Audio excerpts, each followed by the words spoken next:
السلام علیکم ورحمۃ اللہ وبرکاتہ۔ الحمدللہ نحمده ونصلی علی رسولہ الکریم، اما بعد فقد قال اللہ تبارک وتعالی فی کلامہ المجید، اعوذ باللہ من الشیطان الرجیم بفضلہ وعونہ، بسم اللہ الرحمن الرحیم۔ کل من علیہا فان ویبقى وجہ ربک ذو الجلال والاکرام۔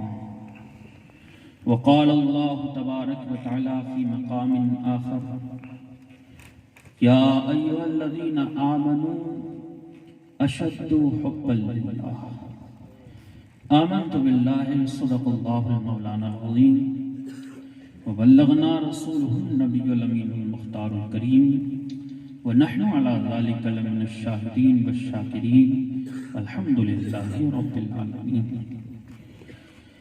آئیے ہم اور آپ انتہائی خلوص عقیدت، سراپا ادب و تعظیم اور محبت کے ساتھ حضور تاجدار مدینہ اور راحت قلب و سینہ، باعث نزول سکینہ، صاحب معطر پسینہ، حضور احمد مجتبیٰ محمد مصطفیٰ ارواحنا روح فدا صلی اللہ تعالیٰ علیہ وآلہ وسلم کی بارگاہ بکسفنا میں درودوں کی ڈالی محبت کی تھالی میں سجا کر پیش عقیدت کیجئے باغ زبل پڑی، اللہم صلی علی سیدنا و مولانا محمد جد الحسن والحسین وعلی آل سیدنا محمد جد الحسن والحسین واصحابہ وبارک وسلم، صلاۃ و سلام دائما علیک یا حبیبی یا سیدی یا رسول اللہ صلی اللہ تعالیٰ علیہ وآلہ وسلم۔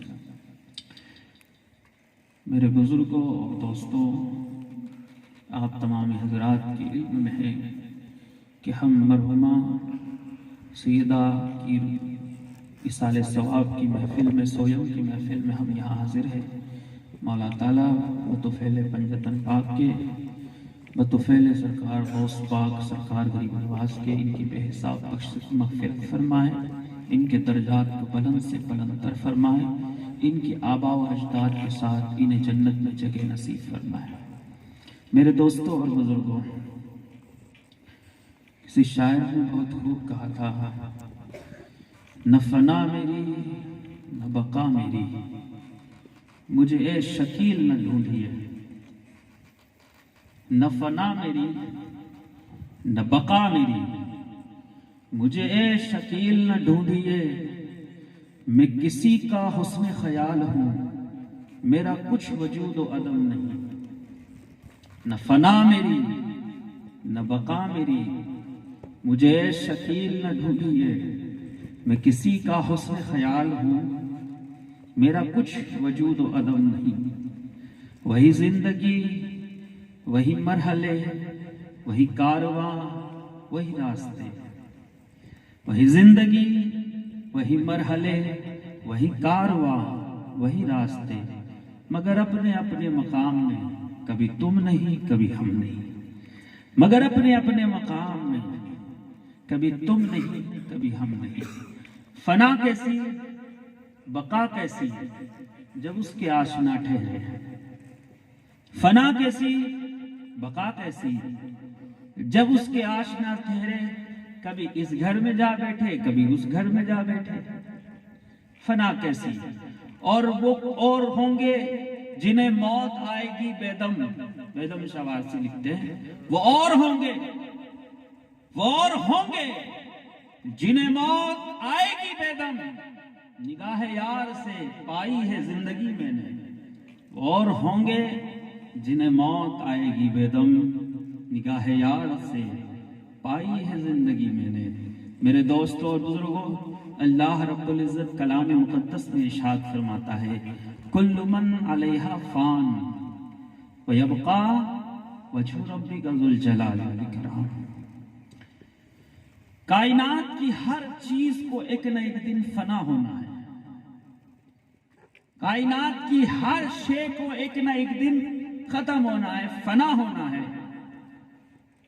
مگر وجہ ربک ذو الجلال والاکرام، مگر اللہ رب العزت کی ذات ہے جو ہمیشہ قائم و دائم اور باقی رہنے والی ہے۔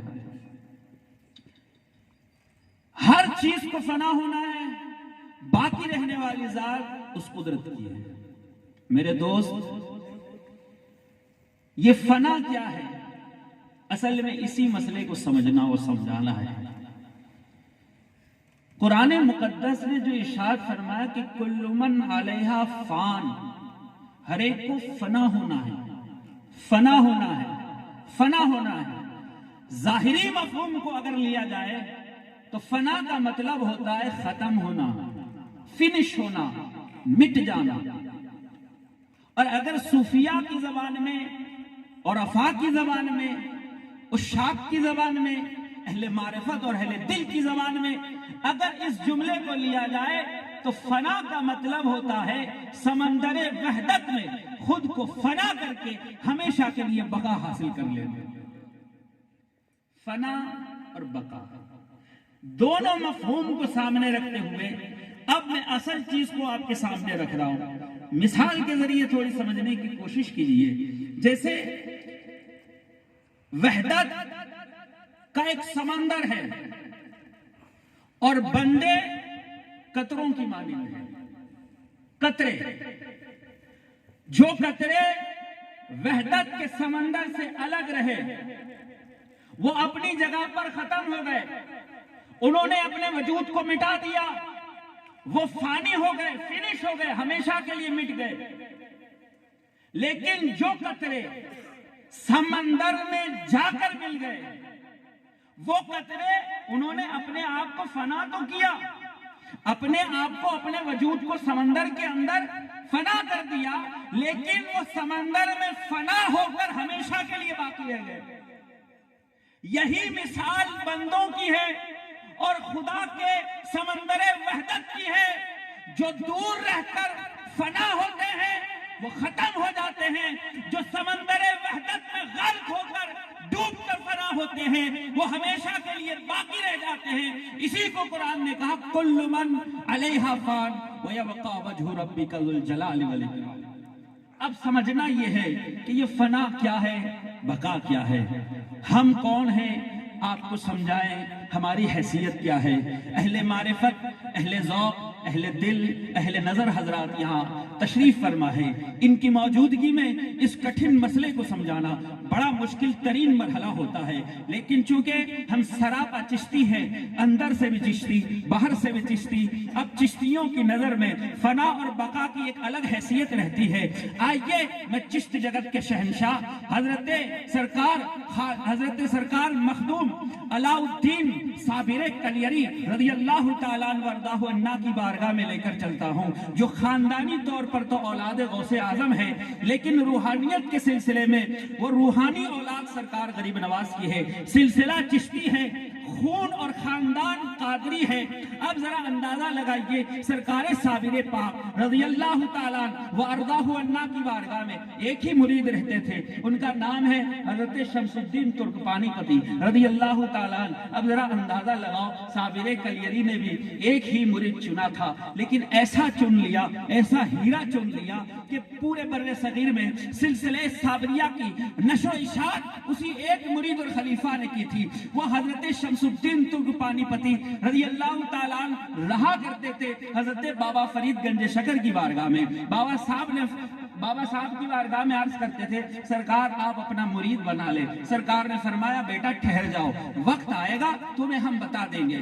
جب کچھ وقت گزر گیا، سرکار صابر پاک نے جب 12 سال تک حالت استغراق میں کھڑے ہو کر اللہ کی یاد میں ذکر فکر میں 12 سال گزار دیے، قیام کیا پوری حالت کے اندر، اب بٹھانا تھا، اس وقت بابا صاحب نے فرمایا کون ہے تم میں جو میرے صابر کو اس وقت بٹھا دے، کون ہے تم میں؟ اس وقت شمس الدین ترک پانی پتی کھڑے ہوئے، سرکار مجھے اجازت دے، میں سرکار صابر پاک کی خدمت میں حاضر ہوتا ہوں اور انہیں کسی طریقے سے بٹھا دیتا ہوں۔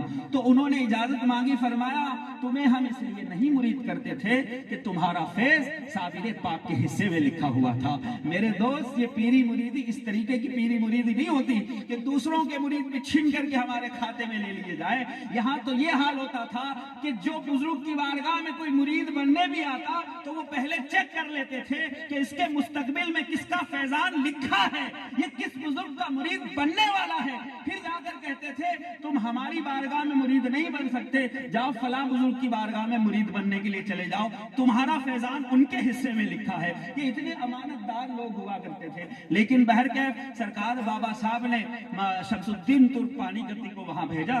انہوں نے سوچا کہ اب چونکہ خدا کی یاد میں اتنے مستغرق ہے، انہیں بٹھانا تو بڑا مشکل کام ہے، بس ایک ہی چیز ہے، ان کے سامنے خدا کا کلام پڑھا جائے، خدا کا کلام پڑھا جائے گا، وہ خود بخود بیٹھ جائیں گے۔ سرکار شمس الدین ترک پانی گتی نے قرآن مقدس کی تلاوت شروع کر دی۔ قرآن مقدس کی تلاوت سننے کے بعد سرکار صابر پاک ہوش میں آنے لگے، پھر آپ تشریف فرما ہوئے آہستگی کے ساتھ۔ وہ شمس الدین ترک پانی پتی آپ کے مرید بھی بنے، آپ کے خلیفہ بھی بنے، لیکن ایک دن اچانک سرکار صابر پاک سے انہوں نے عرض کیا، سرکار مجھے ایک سوال کا جواب دیجئے۔ فرمایا کیا سوال کا جواب ہے؟ کہا حضور یہ بتائے فنا کیا ہے، بقا کیا ہے؟ فنا کیا ہے، بقا کیا ہے؟ فنا کیا ہے، بقا کیا ہے؟ سرکار صابر پاک نے فرمایا بیٹا اس وقت تو یہ موقع نہیں ہے کہ اس سوال کا جواب دیا جائے، لیکن ہاں جب ہمارا انتقال ہو جائے اور جب ہمارا جنازہ تیار ہو جائے، جو نماز جنازہ پڑھانے کے لیے آئے اسی امام سے پوچھ لینا، اس سوال کا جواب وہ خود بخود دے دے گا۔ ٹھیک ہے، انتظار کیا گیا۔ جب وقت آیا جنازے کا، جنازہ پڑھانے کے لیے سارے لوگ انتظار کر رہے ہیں، امام صاحب تشریف لائیں گے، نماز جنازہ پڑھائی جائے گی، لیکن کیا ہوا، اچانک ایک گھوڑ سوار آیا، چہرے کے اوپر نقاب تھا، نقاب کی حالت میں گھوڑے سے اتر کر سیدھے ہی نماز جنازہ کی تکبیریں پڑھی۔ سب کو نماز جنازہ پڑھانے کے بعد بڑی رفتار کے ساتھ گھوڑے کے اوپر سوار ہونے کے لیے تشریف لے گئے۔ جیسے ہی وہ جا رہے تھے، شمس الدین ترک پانی پتی نے اب آپ کے دامن کو پکڑ لیا اور تھامنے کے بعد کہا، ارے امام صاحب، آپ جب میں اپنے مرشد کی سیرت لکھوں گا، ان کی سیرت لکھوں گا، اسٹوری لکھوں گا، لوگ مجھ سے پوچھیں گے آپ کے پیر کی نماز جنازہ کس نے پڑھائی تھی، تو میں کس کا نام درج کروں گا؟ آپ ذرا چہرے سے نقاب تو الٹیے۔ جیسے ہی چہرے سے نقاب الٹا، کیا دیکھا؟ کوئی اور نہیں، مخدوم علاء الدین صابر کلیری خود موجود ہے۔ چہرے سے نقاب الٹنے کے بعد فرمایا، او شمس الدین، تم یہی سوال پوچھنا چاہتے تھے، فنا کیا ہے، بقا کیا ہے؟ سنو، جو جنازے کے اندر لیٹا ہے وہ فنا ہے، جو سامنے کھڑا ہے وہ بقا ہے۔ فنا کیا ہے، بقا کیا ہے؟ اب آئیے، چونکہ چشت جگت کے شہنشاہوں کی بارگاہ میں حاضری دلانے کے لیے، چونکہ اسی ماہ شوال المکرم کے مہینے کی 6 تاریخ کو حضرت بڑے پیر سرکار خواجہ عثمان ہارونی رضی اللہ تعالیٰ وارضاہ عنہ، جو مرشد کریم ہے سرکار خواجہ معین الدین چشتی کے، سرکار خواجہ غریب نواز کے، خواجہ عثمان ہارونی کا کوئی اور کارنامہ نہ بھی ہوتا، صرف ایک ہی کارنامہ کافی تھا۔ وہ کارنامہ چلتی پھرتی کرامت کا نام خواجہ عثمان ہارونی کی چلتی پھرتی یونیورسٹی کا نام سرکار خواجہ معین الدین چشتی اجمیری۔ سرکار خواجہ غریب نواز جب مرید بنے، اب دیکھیے فنا کیا ہے، بقا کیا ہے۔ چونکہ بندہ فنا کی منزل ایسے ہی نہیں طے کر لیتا، چونکہ قرآن کا فرمان ہے، یا ایھا الذین آمنوا اشد حبا للہ، اے ایمان والو اللہ کی ذات سے شدت کے ساتھ محبت کرو۔ اس شدت محبت کا نام، دوسرا نام عشق ہے۔ اب آپ سے اگر سمجھایا جائے، کہلایا جائے کہ اللہ کے بندو اللہ سے عشق کرو، اللہ سے سچی محبت کرو، آپ کے لیے یہ کام بڑا مشکل ہے، اس لیے کہ یہ چیز جب تک آپ پریکٹیکلی نہیں سمجھ لیتے، اسے آپ اپنی زندگی میں نہیں اتار سکتے۔ اس لیے ہمارے بزرگوں نے یہ طریقہ کار اپنایا۔ پیری مریدی کا سسٹم اسی کو کہتے ہیں کہ جب بندہ مرید بنتا ہے، مرید بننے کے بعد وہ بندہ سب سے پہلے اپنے پیر میں فنا ہوتا ہے، وہ فنا فی الشیخ ہوتا ہے، پھر آگے منزل بڑھتی ہے فنا فی الرسول ہوتا ہے، پھر آگے منزل ہوتی ہے فنا فی اللہ ہوتا ہے، خدا کی ذات میں فنا ہو جاتا ہے۔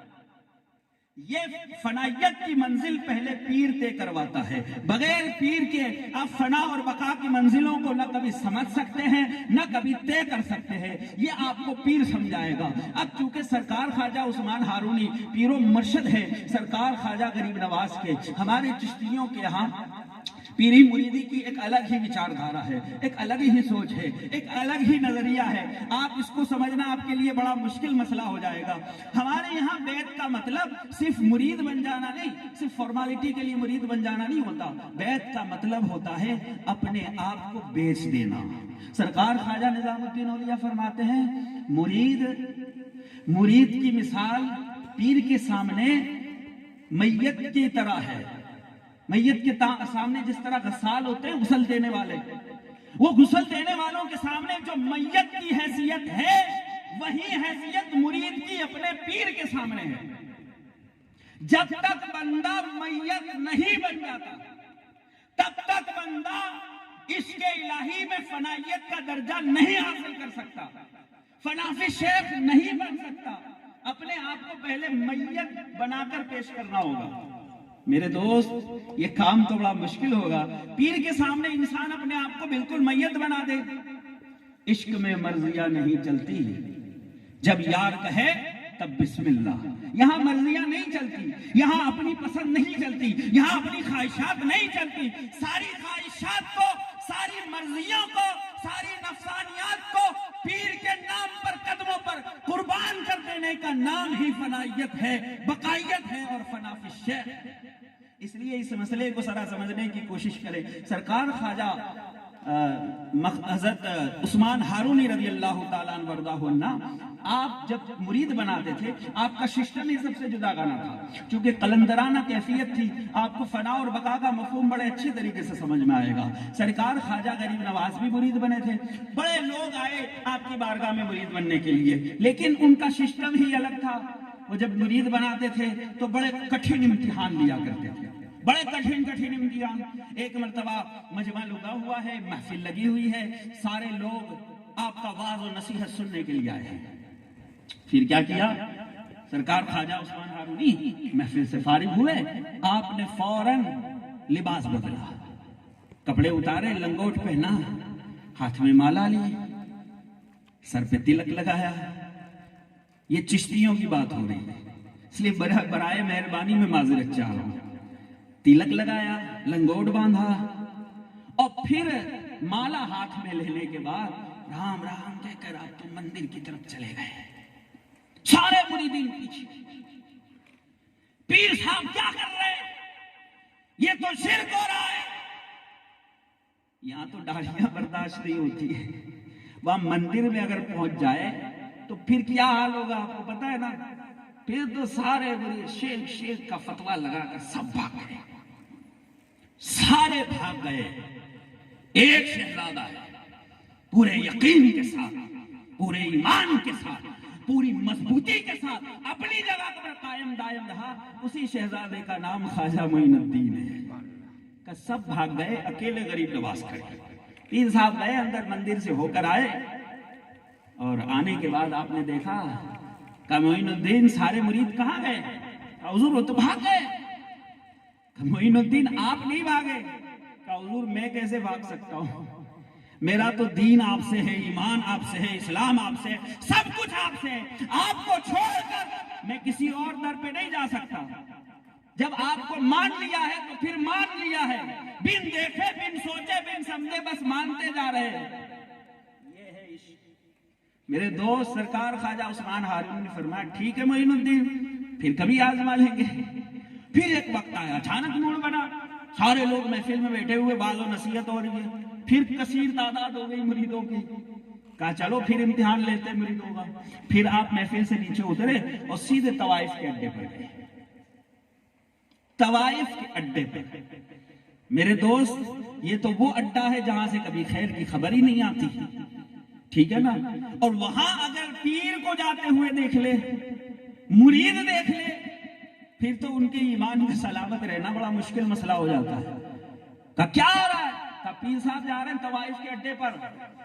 مریدین سوچ رہے اب کیا کیا جائے گا، بھاگو. سارے مرید جان چھڑا کر بھاگنے لگے. پھر وہاں یکے ایک تنے تنہا شہزادے اسی جگہ پر قائم ہے. اسی شہزادے کا نام سرکار خواجہ معین الدین ہے. میرے دوست معین الدین چشتی ایسے ہی نہیں بن گئے. معین الدین چشتی بننے کے لیے بڑی بڑی قربانیاں دینی پڑتی ہیں. سرکار خواجہ عثمان ہارونی اندر تشریف لے گئے. خواجہ غریب نواز نے کیا کیا ہم کو معلوم ہے؟ آپ نے ایک انگیٹھی جلائی اور اس پر پانی کا پتیلا گرم کیا اور اس کو سر پہ سوار کر دیا اور ہاتھ باندھ کر پیر کے تصور میں مستغرق ہو گئے، مگن ہو گئے پیر کے تصور میں. کہا پیر و مرشد باہر نکلیں گے، میں وضو کا پانی پیش کروں گا، وہ وضو غسل فرمائیں گے، پاک ہو جائیں گے. کچھ دیر ہوئی، سرکار خواجہ عثمان ہارونی باہر نکلے. فرمایا معین الدین، دیکھا بڑے اطمینان کے ساتھ، پورے یقین کے ساتھ کھڑے ہوئے. معین الدین کیا کر رہے ہو؟ کہا حضور انگیٹھی کے اوپر پانی جلا رہا ہوں، گرم کر رہا ہوں. کہا کس لیے گرم کر رہا ہوں؟ کہا حضور آپ کے غسل کے لیے. آپ نے ایک ہاتھ مارا، پانی پھینک دیا. کہا معین الدین ہم تو ازل سے پاک صاف ستھرے ہو کر پیدا ہوئے، ہمیں غسل کی عادت نہیں ہے، ہمیں وضو اور غسل کی عادت نہیں. کہا معین الدین تمہیں معلوم نہیں تمہارا سر جل رہا ہے. انگیٹھی کی وجہ سے وہ پیر کے تصور میں اتنے مست ہو چکے تھے کہ سر جلنے لگا، آگ لگ گئی سر پہ، لیکن احساس نہیں ہوا. میرے دوست اسی کا نام عشق ہے. احساس نہیں ہوا، سر جلنے لگا. سرکار خواجہ عثمان ہارونی فرمایا مسکراتا، معین الدین تمہارا سر جل رہا ہے. کیا فرمایا، کیا عرض کیا؟ حضور وہ تو آپ کا ہوگا. حضور میرا سر کہاں ہے؟ وہ تو آپ کا ہوگا. کہا اچھا یہ سر میرا ہے؟ کہا جی حضور آپ کا ہوگا. کہا پھر تو ہم جو چاہے کر سکتے ہیں. کہا جی حضور آپ کا سر ہے، آپ جو چاہے کریں. پھر آپ نے کچھ سر کے اوپر جیوات رکھنا شروع کر دیا. 12 سال تک یہ کٹھن مرحلے سے گزارا سرکار غریب نواز. سر کے اوپر اب چل رہی ہے، وہ بڑی پریشانی ہو رہی ہے. کبھی کبھی تو وہ نیچے گر جاتی ہے. لوگ کہتے ہیں، پھر آپ اٹھا لیتے سر پہ واپس رکھ لیتے. لوگ کہتے ہیں حضور یہ جیوات گر گئی، آپ پھر کیوں اٹھا کر رکھ رہے ہیں؟ آپ نے کیا فرمایا؟ تمہیں معلوم نہیں کس نے رکھی ہے؟ جس نے رکھی ہے وہ جب تک نہ اتارے معین الدین اتار نہیں سکتا. 12 سال تک میرے دوست بڑی کٹھن ہے ڈگر پنگٹ کی، کیسے میں بھر لاؤں متھرا سے مٹکی. بڑا مشکل مرحلہ ہوتا ہے، یہ آسان چیز نہیں ہے. ہمارے دادا پیر حضور اعلیٰ حضرت اشرفی علیہ رحمہ فرمایا کرتے تھے کہ مرید 3 قسم کے ہوتے ہیں. ایک تو مرید جو ہوتا ہے وہ بسکٹ والا ہوتا ہے. بسکٹ والا مرید کیا ہوتا ہے؟ پیر کی بارگاہ میں آیا، کہا پیر صاحب دعا کر دیجئے کام ہو جائے. پیر صاحب نے دعا کر دی، کام ہو گیا. اب کہاں پیر کہاں مرید کہاں کوئی مطلب نہیں، دعا ہو گئی کام ختم. ٹھیک ہے. دوسرا جو مرید ہوتا ہے وہ لیمن جوس والا ہوتا ہے. کہا لیمن جوس والا کیوں؟ کہا جو دوسرا مرید ہوتا ہے نا اسے صرف دعا نہیں چاہیے، اسے تعویذ بھی چاہیے. جب تک اسے تعویذ نہ مل جائے اسے سنتوش نہیں ہوتا. ہاں اس کے یقین میں کوئی منظوری نہیں آتی. پھر پیر صاحب دعا بھی دے دینا، یعنی تعویذ نہیں دیا. ٹھیک ہے. تو وہ لیمن جوس والا ہوتا ہے، یعنی دعا بھی دو تعویذ بھی دو، پھر کا بات ختم. پھر پیر کا مرید کا کوئی لینا دینا. تیسرا جو ہوتا ہے نا وہ بھوکا ننگا ہوتا ہے. کہے پیر میں اندر اور باہر سے بھوکا اور پیاسا ہوں، مجھے عشق اور معرفت کی منزلیں طے کرنی ہے. میرے دل میں عشق الہی کی چنگاریاں جلا دی جائے، میرے ظاہر اور باطن کو پاک کر دیا جائے. میں آپ کی بارگاہ میں اس لیے آیا ہوں. یہ بھوکا ننگا جو ہوتا ہے نا وہ کبھی نہیں جاتا، پھر ہمیشہ کے لیے پڑا رہتا ہے. کہ یہ تیسری قسم کا جو مرید ہوتا ہے وہی حقیقی معنوں میں مرید ہوتا ہے، جو مقصد کو پانے کے لیے مرید بنتا ہے. باقی مرید فارمیلٹی والے مرید بہت سارے ہوتے ہیں. حقیقی مرید وہ انیکی ہوتے ہیں، چنندہ لوگ. سرکار خواجہ عثمان ہارونی یہ سارے امتحانات سے گزار اسی لیے رہے تھے، اس لیے کہ بندہ سب سے پہلے مرید جو ہے وہ اپنے پیر کی عشق میں آخری حد تک فنا ہو جاتا ہے. اتنا فنا ہو جاتا ہے کہ بس جو یار کی مرضی، بس بسم اللہ جو چاہے کرتا رہے. جب عشق کی آخری منزل کو جب سرکار خواجہ عثمان ہارونی نے دیکھا کہ معین الدین نے ساری منزلیں طے کر لی، میرے دوست اب پیر ہاتھ پکڑ کر کے حرم کعبہ میں لے کر جاتے ہیں اور رب کی بارگاہ میں عرض کرتے ہیں خواجہ عثمان ہارونی اے میرے مالک، میں تیری بارگاہ میں اپنی زندگی کی کمائی سمجھ کر معین الدین کو لے کر آیا ہوں. میرے مالک کیا تو نے معین الدین کو قبول فرمایا؟ میرے دوست قبولیت کی سند اب لگ رہی ہے جب پیر و مرشد کہے کہ مولا میں اپنا مرید لے کر تیری بارگاہ میں آیا ہوں، میں نے تو قبول کر لیا ایسے، کیا تو نے بھی کر لیا؟ مالک کی بارگاہ سے آواز آئی، اے عثمان ہارونی، ہم نے تمہارے مرید معین الدین کو قبول فرما لیا۔ قیامت تک جو اس کے سلسلے میں مرید ہوں گے وہ سارے چشتی بہشتی ہو جائیں گے۔ معین الدین کے صدقے میں سارے مریدین بخشے جا رہے ہیں۔ ذرا اندازہ تو لگاؤ۔ پھر سرکار خواجہ عثمان ہارونی بارگاہ رسالت میں لے گئے، کہا چلو اب وہاں سے مہر لگانی، نیابت کی مہر لگانے کے لیے سرکار حضور پاک کی بارگاہ میں لیا جا رہا ہے، اور سرکار کی بارگاہ میں سلام عرض کرنے کے بعد بارگاہ رسالت سے جواب آیا، وعلیک السلام یا قطب البحر والبر، اے معین الدین ہم تمہیں ہندوستان کی ولایت عطا کرتے ہیں۔ میرے دوست خواجہ معین الدین ایسے ہی بن کر نہیں آ گئے، سمجھ رہے آپ فنا کیا ہے، بقا کیا ہے؟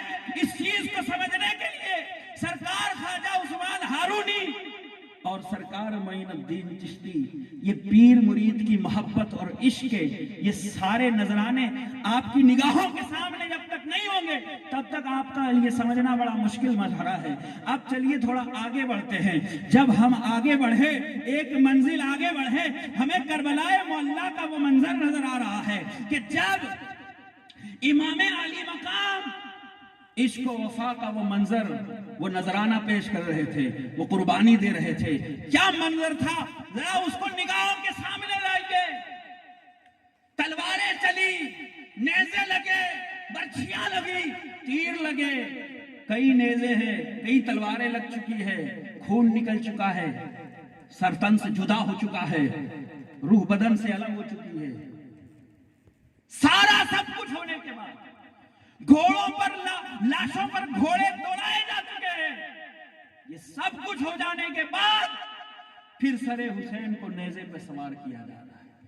کیا دیکھتی ہے دنیا کہ وہ نیزے پر سوار سر حسین قرآن کی تلاوت کرتا ہوا نظر آتا ہے۔ ہم پوچھنا چاہتے ہیں میرے دوست، یہ کربلا کے میدان میں جس کا سر کٹا تھا وہ حسین تھا، جس کی لاش پر گھوڑے دوڑائے گئے تھے وہ حسین تھے، نیزے اور تلواریں لگ چکی تھی، سر تن سے جدا ہو چکا تھا، تن سے جان نکل چکی تھی، اس کے باوجود بھی نیزے پر سوار ہو کر یہ کون تلاوت کر رہا ہے، یہ کون قرآن پڑھ رہا ہے؟ جواب یہی ملے گا، جو کربلا میں لاشا پڑا ہے وہ فنا ہے، جو نیزے پر سوار ہو کر قرآن پڑھ رہا ہے وہی بقا ہے۔ عشق میں مرضیاں نہیں چلتی، جب یار کہے تب بسم اللہ۔ میرے دوست اس سے بڑی کیا ہوگی؟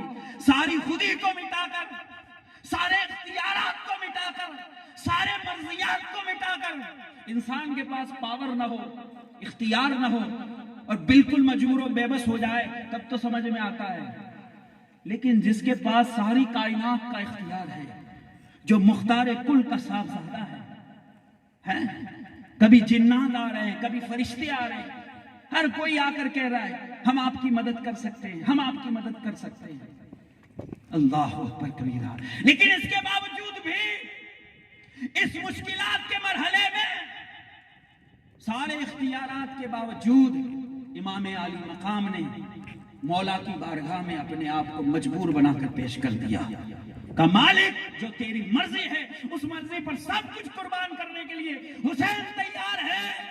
جب امام علی مقام نے آخری منزل طے کر لی، فنائیت کی، سر تن سے جدا ہو گیا، اس وقت تو مالک کی وفا کا خیال تھا، لیکن جب فنا ہو چکے اب بقا کا مرحلہ آنا تھا۔ کیسے بقا کا حسین؟ اب ہم اپنی عزت و جلال کی قسم کھا کر کہتے ہیں قیامت تک اگر دنیا